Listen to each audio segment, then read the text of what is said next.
Setiap kita ini akan pulang. Setiap kita akan berpindah. Di dunia saja kadang kita pindah tempat, pindah tugas, pindah domisili. Bukankah setiap perpindahan butuh bekal? Anda dari Jakarta datang ke Garut, bukankah butuh bekal? Butuh kendaraannya, butuh kecukupannya, butuh materinya. Dan satu saat kata Allah, dunia ini pun bahkan akan kita tinggalkan. Dihadapkan di pandangan kita ada orang yang wafat, kita dengar, bahkan kita lihat, bahkan kita sholatkan, bahkan kita antarkan ke kuburnya. Dan besok lusa kata Allah kita yang pulang.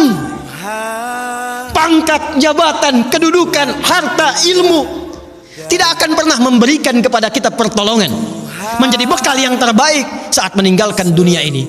Karena itulah Nabi mengingatkan, setiap tempat punya bekalnya masing-masing.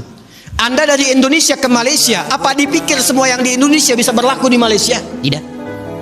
Anda dari Indonesia ke Amerika, apakah uang yang berlaku di Indonesia laku di Amerika? Tidak.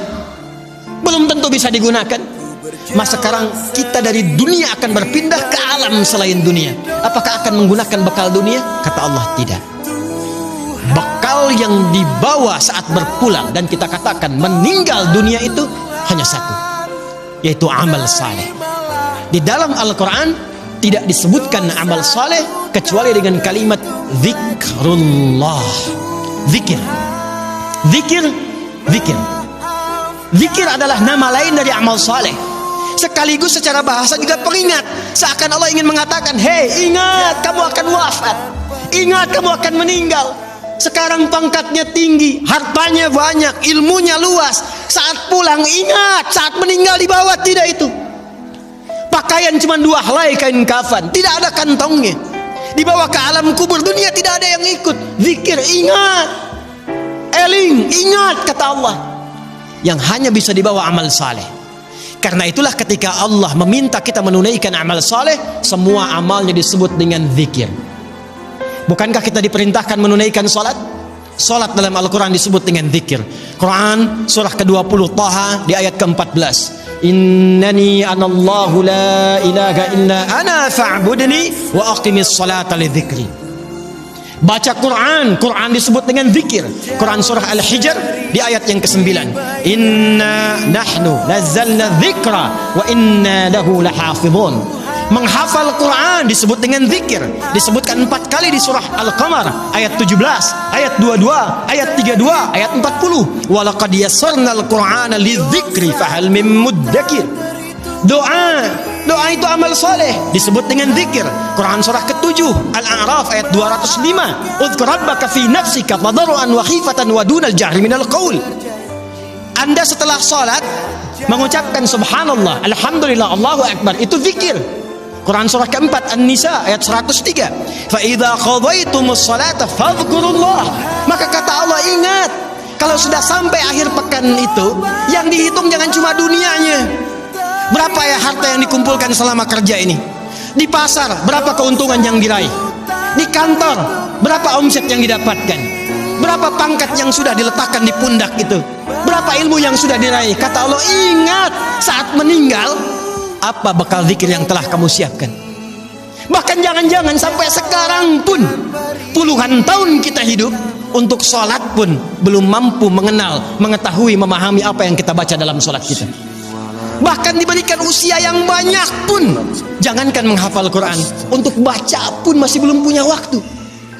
Hadirin, anak-anak sekarang, kami katakan kepada Anda, saya membimbing anak-anak penghafal Quran. Ada yang matanya tak mampu melihat, ada yang otaknya lumpuh, usia 3 tahun, 4 tahun menghafal Quran sampai hafal 30 juz. Dan ketika kami tanyakan kepada mereka, kenapa Anda menghafal Quran? Mereka katakan, untuk menjadi bekal ketika berjumpa dengan Allah Subhanahu wa ta'ala. Ada seorang anak matanya buta. Orang katakan buta, kami katakan ditutup matanya oleh Allah supaya tidak memandang maksiat. Dia menghafal Quran, bapaknya menggendong, menaikkan ke motor, diantarkan ke penghafal Quran sampai selesai hafalan Qurannya. Ketika dia pulang ditanya, kalau kami ingin berikan hadiah, apa yang kau harapkan? Kata beliau, saya hanya ingin doa saja. supaya Allah meringankan hisab saya di hari kiamat. Saya ingin katakan, ya Allah, saya mengakui saya banyak berbuat dosa, maka mohon dengan Quran yang telah hamba hafalkan ini, kurangi hukuman kami ya Allah, ringankan hisab kami ya Allah. Anak kecil, matanya buta, belum balik, belum berlaku hisab, menghafal Quran supaya minta hidupnya diringankan di hadapan Allah dari dosa-dosa yang mungkin dilakukan. Anda diberikan 40 tahun, 50 tahun, 60 tahun, kalau sampai detik ini mengharapkan surga Firdaus, tapi belum serius mencari bekal, maka dengan cara apa lagi dan berapa lama lagi Allah memberikan kesempatan kita untuk mendekat kepadanya. Karena itu insan beriman, bangun kekuatan, bangun silaturahim, jauhi sifat terpecah belah, jauhi polarisasi, satukan cinta di antara kita. Setelah itu tingkatkan ibadah kita, niatkan setiap pekerjaan kita untuk mendapatkan ridha Allah Subhanahu wa taala. Dan setiap tempat yang kita pijak, pakaian yang kita kenakan, kelak semua akan bersaksi di hadapan Allah.